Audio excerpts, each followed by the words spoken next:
Nakusihi Bwana, neema yako ikapate kutufunika.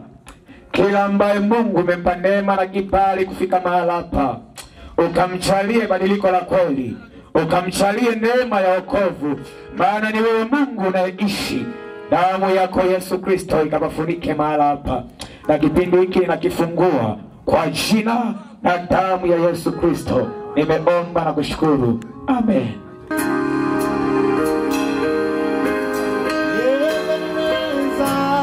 Mungu wetu mahali hapa ni wewe.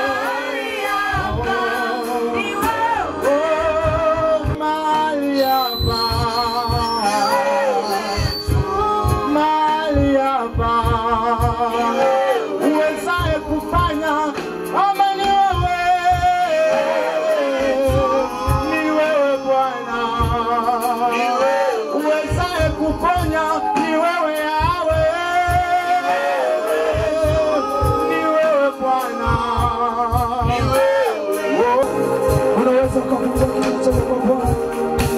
Ukamwambia Bwana, wewe ni mtakatifu. Wewe ni Mungu wetu, wewe ni Baba yetu. Umekuwa pamoja nasi. Fungua sauti yako kwa dakika chache hizi, mshukuru Bwana. Mwambie hapa tulipofika Bwana ni wewe. Si kwa nguvu zetu, si kwa uweza wetu, si kwa juhudi zetu, bali ni neema yako. Mwambie Bwana asante. Inulie Bwana sauti yako, mwambie ni wewe. Mwambie Bwana ni wewe. Baba tunakushukuru. Baba tunasema asante. Baba tunakutukuza. Maana ni wewe. Ni wewe Bwana. Tulipofika ni wewe. Tulipofika ni wewe. Tumeona mkono wako. Tumeona neema yako. Tumeona kusamehewa na wewe. Tumeona kupiganiwa na wewe. Bwana.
Upewe sifa Bwana wetu leo, upewe sifa Mungu wetu leo, upewe sifa, upewe sifa, upewe sifa Bwana wa Bwana, upewe sifa Mungu wetu leo, upewe sifa, umetenda mema, upewe sifa, upewe sifa.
Baba pokea sifa.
Viva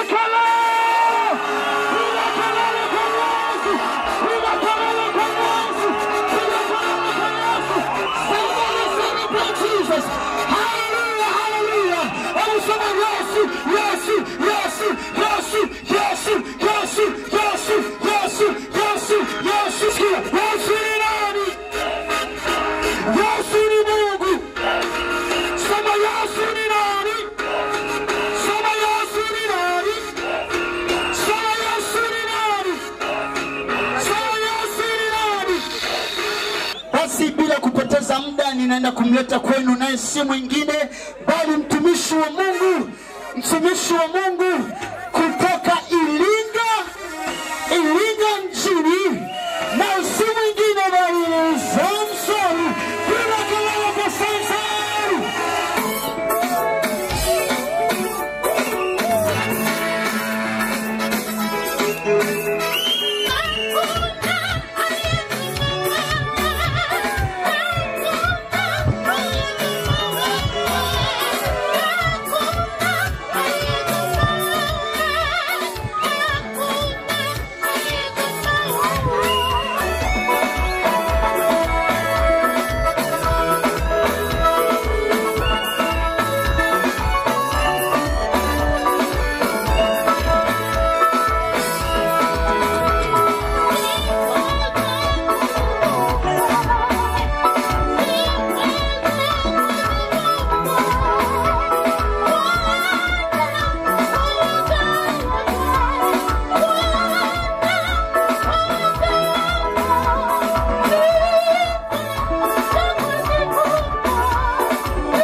Shamakwaya popote mlipo. Isaya 41 mstari ule wa 10. Neno la Mungu linasema, usiogope kwa maana mimi ni pamoja nawe. Usifadhaike kwa maana mimi ni Mungu wako. Nitakutia nguvu na nitakusaidia na nitakushika mkono wa kuume wa haki yako.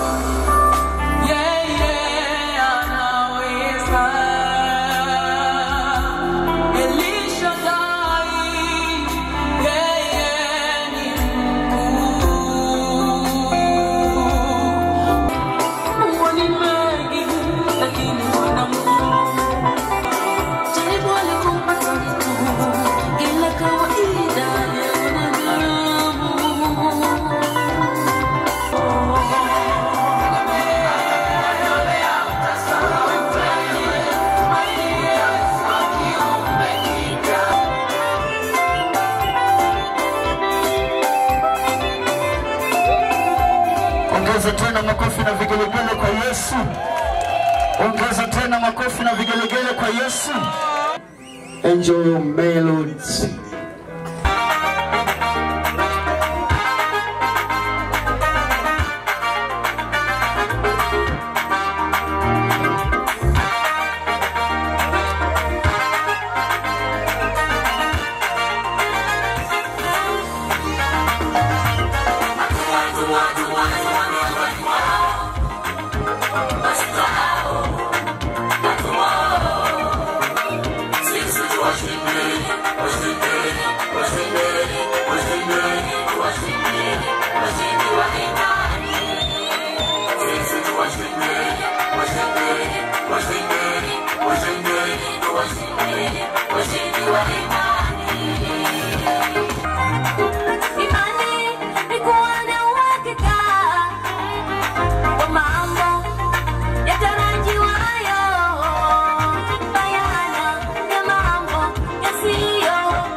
Sio kesho mimi ninasonga, ninayoima ninasonga mbele. Hivi nilivyo mimi sio kesho mimi ninasonga, ninayoima ninasonga mbele. Hata Sara alimpata Isaka kwa kungoja, nami nangoja.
umetulinda na kutupigania Baba Mungu wetu.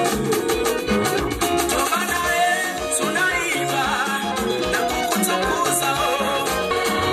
Unatufanya kuwa wana wako na kutufanya kuwa viumbe vipya. Nawe ni wa thamani. Tunafika hapa tulipo leo. Sio kama mwani zetu Baba, bali ni wewe tu. Tokea mwanzo umetuthamini, hata sasa wewe ni Ebeneza. Yawe, uzima zikupe.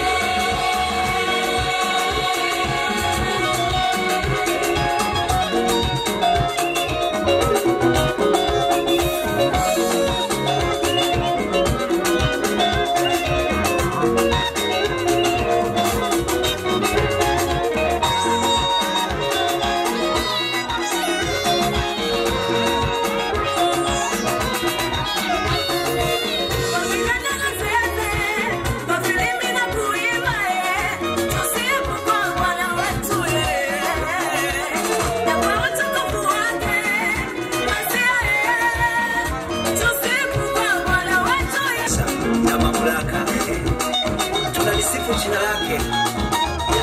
Kwa jina lake tunamtukuza. Tunamtukuza Baba. Kwa neema zake tunamtukuza. Maana tunamjua Mungu. Kwa jina lake tunamtukuza. Hatuwezi kuacha maana kwa neema zake tunamtukuza. Sina kaburi kifo na Mungu. Kwa jina lake tunamtukuza. Kwa neema zake tunamtukuza. Kwa Yesu.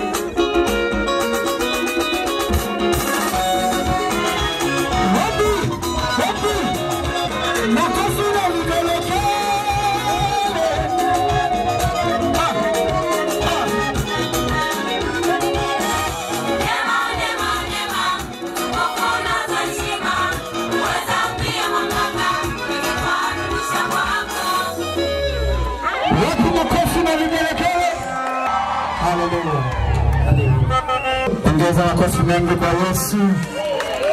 Haleluya tena. Amen. Basi funga macho yako mahali ulipo, nimshukuru Mungu. Bwana Yesu, zipokee sadaka za watoto wako, tena zikafanyike harufu ya manukato mbele zako. Neema yako ikawafunike na damu yako Yesu ikawatakase. Baraka zako ziwe pamoja nao katika jina la Yesu Kristo. Amen. Amen. Bwana Yesu asifiwe sana. Wakati huu nitamleta makamu mwenyekiti, ataendelea na utambulisho, lakini pia atatuletea mtumishi wa Mungu mwishoni. Bwana Yesu asifiwe sana. Amen. Kwa majina naitwa Julius Anicet Ambrose, makamu mwenyekiti wa Gospel Town Musti. Basi kwa nafasi ambayo nimeipata, naomba kutambua uwepo wa makomando wenzangu tokea Musti. Kwa nyingi kwa Bwana Yesu. Mungu awabariki sana. Basi tunamkaribisha mchungaji. Ni wasimamishe tuna mchungaji wetu jirani tukamkimbizi aje msalimie. Karibu. Haleluya. Mungu akubariki sana. Naitwa mchungaji Kingazi wa kanisa la PHM Mkimbizi. Karibuni sana. Haleluya. Haleluya. Amina, Mungu awabariki sana. Tumejisikia vizuri kuwepo mahali hapa. Mimi naitwa mama mchungaji Mgaya. Tunatokea pale Isakalilo, kanisa la EAGT. Karibuni sana. Amina, Mungu awabariki.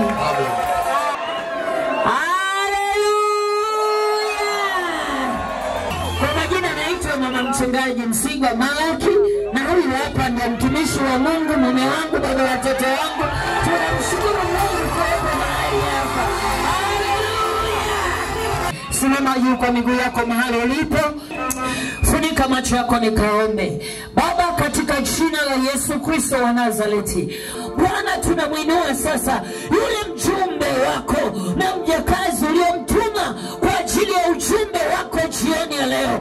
Baba, tunasihi neema yako iwe juu yake, mafuta yako yawe juu yake. Asante kwa ajili yake, asante kwa kukubali wito, katika jina la Yesu Kristo wa Nazareti tuomba tukiamini haya yote, amen.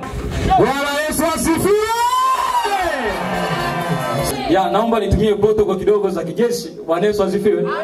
Ninawashukuru sana makamanda wa vikosi mbalimbali. Yes. Ambao mmesimama kisujaa kabisa. Yes. Mbele za Bwana na kuonyesha ukomavu wa kiroho. Bwana Yesu asifiwe. Timu ya maombi, timu ya sifa, timu zote za Kasfeta, Mungu awabariki sana. Kwa majina naitwa James Mashombe, nimeokoka na mpenda Yesu. Yes. Sina mpango wa kumwacha mpaka siku anakuja kunitoa. Bwana Yesu asifiwe. Tunakwenda kumsifu Mungu kidogo sana. Kwa hiyo uko adhila unaweza kusimama. Bwana akiwa amekujalia afya. Tunaenda kumwambia Mungu ni Baba ananipenda sana. Acheza. Yesu ni Baba ananipenda sana. Sijawaona pesa. Ninanipenda Baba. Kubaki kama Mungu Bwana haina maana. Akakubali kufa kwa ajili yangu. Nikajitaba. Yesu ni Baba. Hebu weka mikono. Sijawaona. Kubaki kama Mungu. Ananiona. Akakubali kufa. Yesu ni Baba. Ni Baba. Ni Baba. Ni Baba. Ni Baba.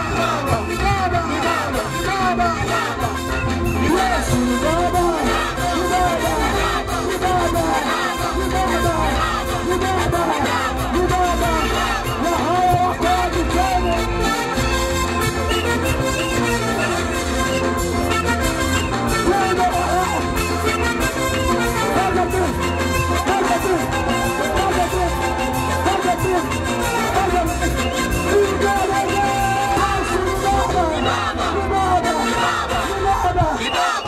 Yesu ni Baba yetu. Bwana Yesu asifiwe.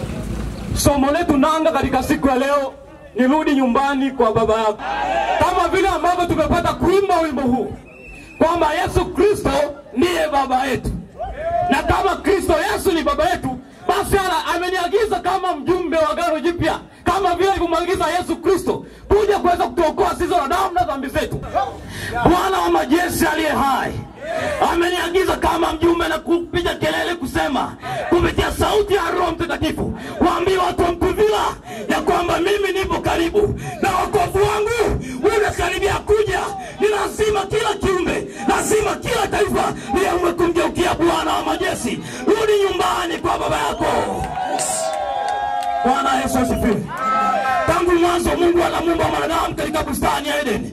Alikuwa amekusudia kwamba mwanadamu ataishi katika uwepo wake na katika nguvu zake. Lakini kwa sababu ya dhambi, mwanadamu akafukuzwa mbele ya macho ya Mungu, akatolewa katika bustani ya Edeni. Ndipo shida na matatizo yalipoingia. Dhambi ilisababisha kuvunjika kwa uhusiano kati ya mwanadamu na Mungu wake. Lakini Mungu akasema hapana, hawa wanadamu nimeomba mimi ndiye baba yao. Kwa sababu siku zote baba huwa na uchungu na watoto wake. Basi akasema kwa sababu mimi ni baba na nina upendo na watoto wangu, nitamwagiza Yesu Kristo aenda kakomboe. Bwana Yesu asifiwe. Ungepata nafasi kidogo kwenda mbinguni, ungeenda kuona jinsi mbinguni kulivyo. Ungeweza kuona ilikuwa namna gani ngumu kuweza kutekeleza kazi hiyo. Lakini mwanaume Yesu Kristo wa Nazareti aliye hai, akivaa nguvu, akaacha utukufu, enzi na mamlaka kule mbinguni, akasema nitakwenda duniani kumkomboa mwanadamu.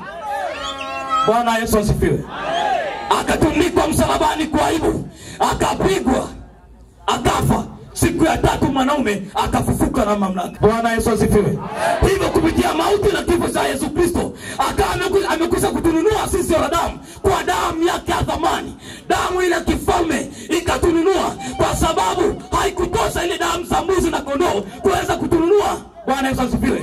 Damu za mbuzi na kondoo zilitosha kuweza kufunika dhambi, lakini hazingetosha kabisa kuweza kufunika na kumwokoa damu na maovu yake. Katika siku ya leo, mtu wa Mtuvila, Bwana ameniagiza kwamba dhabihu ambayo Yesu alitoa, Yesu alikwisha kamilisha kwa zamu yake, lakini zamu imebaki kwetu. Ni wakati wa kurudi nyumbani kwa baba yako. Naomba nisome kitabu cha Luka sura ya 15:11-20.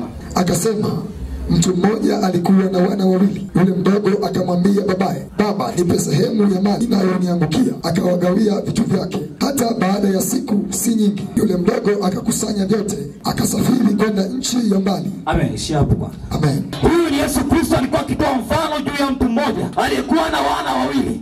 Hawa wana wawili, siku moja huyu mmoja akamwambia baba yake kwamba, baba, naomba ile sehemu ya mali inayoangukia kama urithi nikatafute hela zangu. Baba akakubali kuweza kumpatia sehemu ya mali inayomwangukia kama urithi. Kisha kijana yule, maandiko anasema, akaondoka akaenda nchi ya mbali. Mwana mpotevu aliona kwamba kama atatoka kwa baba yake atakuwa huru kufanya anachokitaka, kama vile ambavyo wanadamu leo hii wanataka kuwa huru, hawataki kukemewa, wanataka kufanya dhambi, wanataka ishi maisha anayotaka. Lakini nataka nikwambie neno moja jioni ya leo, ya kwamba yuko Mungu anayekwazika, yuko Mungu anaona uchungu pale unapoenda katika njia isiyofaa, pale unapoamua kugeukia njia za uovu. Yeye Mungu aliyekumba, yeye Mungu aliyekuweka tumboni mwa mama yako anaona uchungu zaidi ya baba yako na mama yako wanavyoona uchungu. Ndio maana ameniagiza jioni ya leo nipate kutangaza habari ya kwamba lazima uweze kurudi. Huyo unaotafuta ndio unakupa ukimwi. Mtu vile unasikia unafurahi, unajifurahisha katika uovu, unafikiri kwamba Mungu akoni, au unasema ngoja kwanza taokoka siku zijazo. Nataka nikukumbusha jambo moja, hauna mamlaka mwanadamu ya kujipangia siku ya kufa, wala kula tikabaki salama chini ya hukumu ya Mungu. Amen. Bwana Yesu asifiwe. Naomba endelea mtumishi wa Bwana. Alipokuwa amekwisha kutumia vyote, njaa kuu iliingia nchi ile. Yeye naye akaanza kuhitaji. Akaenda akashikamana na mwenyeji mmoja wa nchi ile, naye alimpeleka shambani kwake kulisha nguruwe. Nataka usikie kitu kimoja juu ya habari ya huyo kijana. Kumbuka huyo hapa ni mwana wa kifalme. Yaani imani kwao hakuna uhitaji wa chochote, lakini kwa sababu aliamua kutoka chini ya baba yake, basi akaishiwa. Alivyoishiwa, maandiko anasema atakosa hata chakula, hivyo akaomba kwa mwenyeji wa ile nchi alikuwa amefikia kwamba, afadhali naomba nipatie hata makombo nile pamoja na nguruwe wako. Nina maanisha mtu vile maisha ambayo umechagua yanakupa huru kutenda dhambi, lakini yanakunyima uzima wa milele. Huru unaotumia na kufurahia maisha ya uovu, hiyo pumzi ambayo Mungu amekupa umtumikie, wewe unaitumia kwenda kulala na wake za watu, unaitumia kwenda kufanya uzinzi na waserati, unaitumia kusengenya, unaitumia kufanya mambo yasiyofaa. Tena kuna mwingine jioni leo anataka kutoa leo kutoka hapa, anapanga kwenda kujiuza. Nataka nikukumbusha jambo moja, ya kwamba Yesu Kristo wa Nazareti hai, yeye si mwanadamu bali yeye ni Mungu mwenye nguvu. Anakukumbusha hiyo njia ambayo umechagua ili uende kwayo, lazima uamue kugeuka na kurudi katika njia yake. Naomba endelea mtumishi. 16. Akawa akitamani kujishibisha kwa maganda waliokula nguruwe, wala hapana mtu aliyempa kitu. Alipozingatia moyoni mwake, alisema, ni watumishi wangapi wa baba yangu wanaokula chakula na kusaza, na mimi hapa ninakufa kwa njaa. Nitaondoka, nitakwenda kwa baba yangu na kumwambia, baba, nimekosa juu ya mbingu na mbele yako. Amen. Huyu kijana baada ya kuona sasa huku mambo yamekuwa magumu, akaiuliza swali moja. Akasema, hivi kule nyumbani kwa baba yangu, je, kuna watu wangapi ambao wanakula na kunywa? Kwa nini nisirudi kwenda kwa baba yangu nikajinyenyekeshe, nimwambie, baba, nimekosa kwako na katika mbingu. Baba, naomba nisamehe mwanao, nipokee. Hao ni maamuzi ambayo Yesu Kristo anataka tuyafanye jioni ya leo. Wewe ambaye umekuwa ukizoelea dhambi na uovu, Yesu Kristo ameniagiza jioni ya leo kwamba anataka urudi katika ufalme wa pendo lake, ili atakapokuja Bwana wako, basi akukuta huko tayari, basi ule ufalme utakapokuja upate kumiliki pamoja na wana wa Mungu. Mtu wa mtuvila, kitendo cha kuwa nje na mpango wa Mungu, kuishi maisha unayojua na kuyafahamu wewe, rudi kwa Yesu leo. Endelea. Akaondoka akaenda kwa babaye. Alipokuwa angali mbali, baba yake alimwona, akamwonea huruma, akaenda mbio, akamwangukia shingoni, akambusu sana. Yule mwana akamwambia, baba, nimekosa juu ya mbingu na mbele yako, sistahili kuitwa mwana wako tena. Lakini baba alimwambia watumwa wake, lileteni upesi vazi lililo bora, mkamvike, mtieni na pete kidoleni na viatu miguuni. Mleteni ndama yule aliyenona, mkamchinje, nasi tule na kufurahi. kwa kuwa huyu mwanangu alikuwa amekufa naye amefufuka, alikuwa amepotea naye ameonekana. Wakaanza kushangilia. Amen. Mwana mpotevu baada ya kuona mambo sio mambo, haelewi, akasema wewe za kufia nini? Yeye nafikiri kwa mawazo yake alifikiri babake akimwona ataanza kumwambia wewe mtoto nilikulani, lakini maajabu anafika anashangaa babake anaenda na mwao anakukumbatia. Asa mwanangu ulikuwa wapi mwanangu, nilikumisi. Njoo mwanangu. Akaamua fanya kazi kwamba mvueni hizo nguo alizovaa, aoge, mchinje vinono wake, na viatu vipya avae. Hivyo ndivyo ambavyo Yesu Kristo anafanya ukiamua kuja kwake. Yesu Kristo aliyetundikwa pale msalabani, ajapoona wanadamu watu wanafanya maovu, anapokuona wewe dada, wewe binti unafanya mambo yasiyofaa, anapokuona wewe kijana, wewe mama, wewe baba unafanya mambo yasiyofaa, anakutazama, anaumia kama mzazi. Lakini pamoja na mambo uliyofanya mbele za Bwana jioni ya leo, kama utaamua kurudi kwa moyo ukamilifu, utaamua kumrudia Bwana wako, jioni ya leo itakuwa inakuwa mpya. Atakwenda kufuta, atakwenda kurudisha haki ya uzao wa kifalme ambao ulikuwa umepotea juu ya maisha yako. Lakini kama utaendelea kufanya moyo wako kuwa mgumu, hakuna mwanadamu ambaye ameleona na Mungu kuishi miaka 100. Unapofanya mambo maovu, unapoenda kuishi katika dhambi, ule utambulisho wa kimungu kwamba wewe ni mwana wa Mungu ambao Yesu alishakusa kuleta tayari, unaukana ule wana wa Mungu. Unakana kwamba hapana, Mungu mimi si wa kwako. Kadi unamfanyia uzinzi, ndivyo unazidi kusogea mbali na Mungu. Kadi unafanya kwenda kwa waganga kila siku, usiku na mchana, unaamini kwamba waganga wanakusaidia. Kumbe wanachokifanya wanatoka jini kadogo wanaweka kikubwa. Kama ni mambo ya uganga hayo, unafikiri kwamba waganga wanasaidia. Kitu shafanya sana. Nyumbani tulikuwa tukilala usiku, unashangaa vitu vinahema, vinapumua, vitu vya ajabu. Mama wangu akaugua zaidi ya miaka 3. Akienda hospitali wanamwambia una vidonda vya tumbo, akienda huko anamwambia una appendix, akienda huko sijui kansa ya kitu gani, yani mambo ovyo ovyo. Ndio huo hajaokoka. Lakini siku alipoamua kumpa Yesu maisha, paka hivi ninavyokuambia ni mtumishi wa Bwana. Yale mambo yote alikuwa anatesa yaliisha. Madaktari ambao walifanyia mama wangu operation walimuuliza, "Wewe mama, unasali kanisa gani? Maana hatujawahi kuona mwanamke kama wewe." Wakasema wewe tukifanyia operation tukachoma ile sindano, watu wanakuwa wanaongea masiri yao ya ovyo. Akasema wewe mama, kwanza tunaanza operation mpaka tunamaliza unaomba. Hatujawahi ona. Akaamua na kuweka agano, akasema mimi nitamtumikia Mungu kwa mvua kwa jua.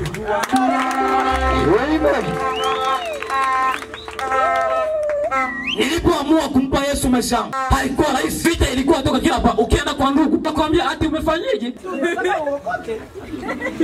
Naambia nipo kule kwa loko. Wale ulialia. Sema yeye. Wale ulialia. Ndio. Wakasema watoto wa siku hizi sikii mkoje. Naamua siko tu maamuzi. Rafiki zangu wakawa wananicheka. Wasema wewe ni mlokole. Nasema ndio. Wanasema wewe jamaa umepotea. Lakini wanakufikiri kwamba nimepotea, kumbe wao wamepotea, mimi nimepatikana.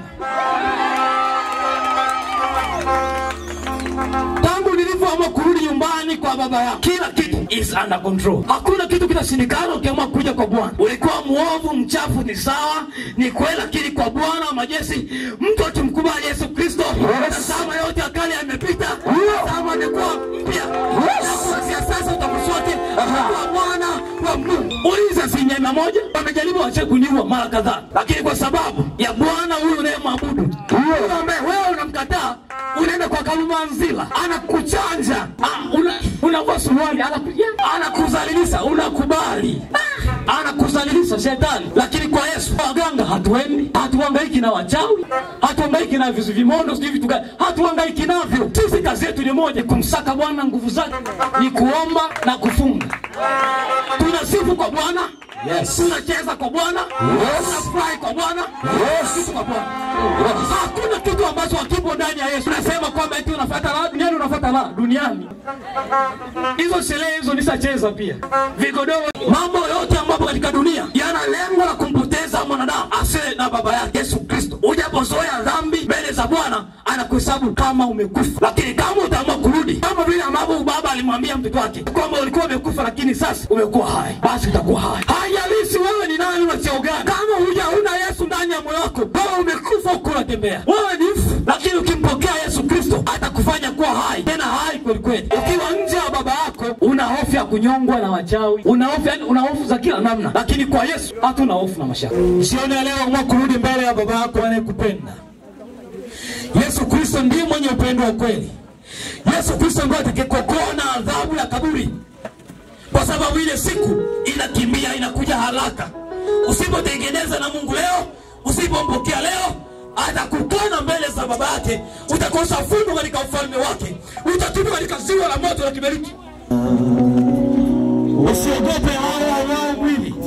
Yamkini unaogopa mume wako, au unaogopa mke wako, au unaogopa baba yako mzazi au mama yako. Wale watasimama kwa zamu yao siku ya hukumu, na wewe utasimama kwa zamu yako. Kila mtu atabeba uovu wake kichwani pake. Amua leo kumpa Yesu maisha. Acha maisha ya dhambi na dhambi. Bwana uweponi mwako. Ama kurudi leo ndani ya Yesu Kristo akusafisha, akufanye upya.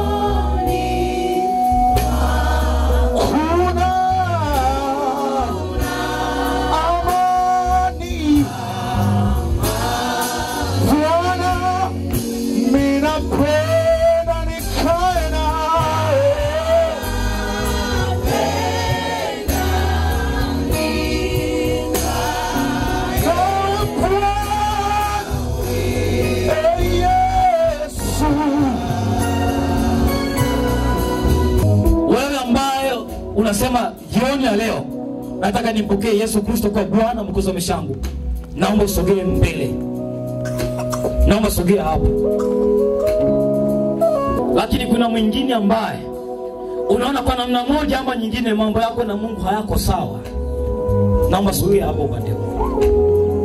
Usione haya kutengeneza na Bwana, usione haya kutengeneza na Bwana, kwa sababu atakuonea haya ile siku anarudi, ikiwa hutakubali kutengeneza mambo yako. Hata kuonea huruma kwa sababu eti ulikuwa unaogopa. Hapana.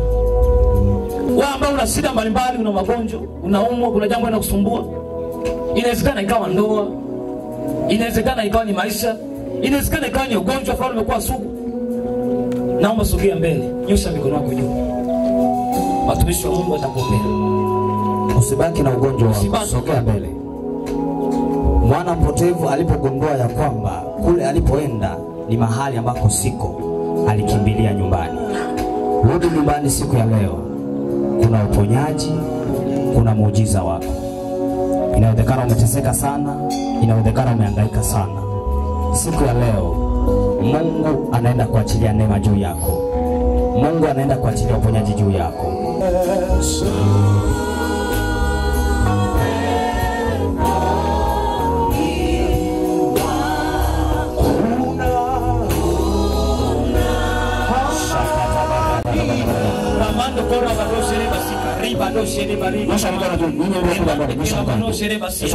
Sema kwa jina la Yesu.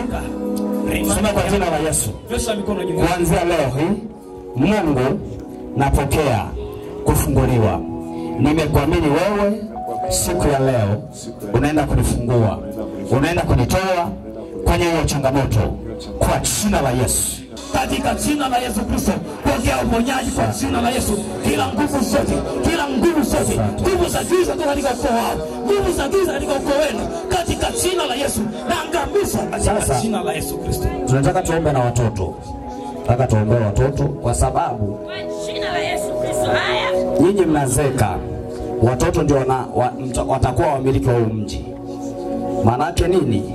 Mji utakuwa salama endapo kizazi kilichobakia kitakuwa kinamjua Mungu. Na jambo la pili, tunataka tuombe na mabinti yote na wamama wote wa mji huu. Haleluya. Kwa sababu gani? Mama wana asilimia kubwa sana ya kukaa na watoto. Unajua kuna mwanamke mwingine anaweza kawa amejikatia tamaa kabisa na watoto wake. Wewe ndio umemzaa. Mimi nami ni product ya mama. Nimezaliwa na mama. Maana yake nini? Tunapowaombea wanawake au mabinti wa mji huu, maana yake nini? Hata kama kulikuwa na roho ya mapoza ndani ya familia yake, hata kama kulikuwa na uharibifu ndani ya familia yake, kupitia mwanamke, kupitia wewe, uzao wako utakuwa usalama. Kwa jina la Yesu, mimi sitazaa mapoza, mimi sitazaa wauni, mimi sitazaa wavutabangi. Kwa jina la Yesu, kwa jina la Yesu, Bwana umeniamini kama mwanamke ndani ya mji huu. Katika jina la Yesu nitazaa watu wema. Mungu, nimepokea na imekuwa kwa jina la Yesu.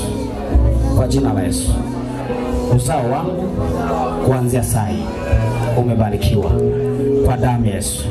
Kwa damu ya Yesu umebarikiwa katika jina la Yesu. Tumbo langu la uzazi limebeba baraka kuanzia sasa kwa jina la Yesu. Amen. Amen. Bwana Yesu sana. Amen. Yote ambayo tumeomba yamekuwa. Naomba tufunge macho na mkono kushukuru. Asante kwa mama na maombi. Wanasalia mahali hapa siku ya leo. Asante kwa bidii yako jitunza katika utakatifu. Baba ninakushukuru. Baba ninakutukuza. Asante kwa neema yako. Na mwacha kila mmoja mikononi mwako. Baba ninaomba ukalinde tena. Baba ninaomba ukatunze tena. Atakapokuja tamari hapa katika sinema, Baba naomba ukajizirishe tena. Atakapokuja kutana mahali hapa tena siku ya kesho, Baba naomba ukajitukuze tena. Ukajulikane wewe una haki. Usikie neno lako na kwa sababu na kutoa hukumu katika jina la Yesu Kristo tunaomba. Amen. Amen. Mungu awabariki sana. Sisi tunawafurahia, tunawapenda. Karibisha jirani yako, kesho ni siku ya mwisho. Na neno la Mungu linasema utukufu wa mwisho ni mkubwa kuliko wa kwanza. Kesho kuna utukufu mkubwa sana. Walete wagonjwa, walete